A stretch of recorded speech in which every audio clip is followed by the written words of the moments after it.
देश में आजकल आम जनता साइबर फ्रॉड का आसानी से शिकार होती जा रही है। यहाँ तक कि पढ़े लिखे लोग भी डिजिटल अरेस्ट या इसी तरह के अन्य साइबर अपराध के चंगुल में फंस जाते हैं।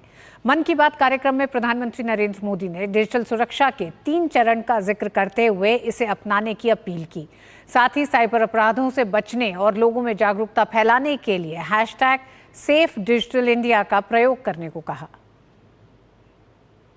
देश में संचार क्रांति और नई प्रौद्योगिकियों ने जहां जीवन को आसान करने का काम किया है, वहीं इससे नई चुनौतियां भी हमारे सामने आ रही हैं। साइबर अपराध के नए नए रूप सामने आ रहे हैं।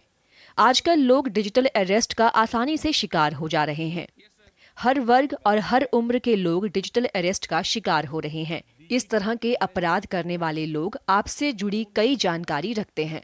प्रधानमंत्री नरेंद्र मोदी ने मन की बात कार्यक्रम में लोगों से इस तरह के अपराध से बचने के लिए डिजिटल सुरक्षा के 3 चरणों का जिक्र किया।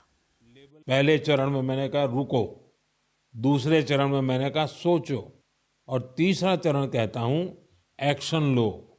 राष्ट्रीय साइबर हेल्पलाइन 1930 डायल करें, cybercrime.gov.in पर रिपोर्ट करें, परिवार और पुलिस को सूचित करें, सबूत सुरक्षित रखें।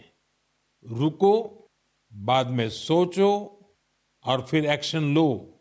ये 3 चरण आपकी डिजिटल सुरक्षा का रक्षक बनेंगे। प्रधानमंत्री मोदी ने कहा कि इस तरह के साइबर अपराधों से बचने के लिए केंद्र और राज्य सरकारें मिलकर काम कर रही हैं। डिजिटल अरेस्ट के नाम पर जो फरेब चल रहा है, उससे निपटने के लिए तमाम जांच एजेंसियां राज्य सरकारों के साथ मिलकर काम कर रही है।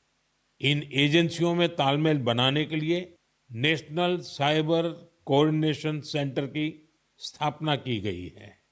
डिजिटल अरेस्ट के नाम पर हो रहे स्कैम से बचने के लिए बहुत जरूरी है हर किसी की जागरूकता। आप जागरूकता के लिए #SafeDigitalIndia का प्रयोग कर सकते हैं।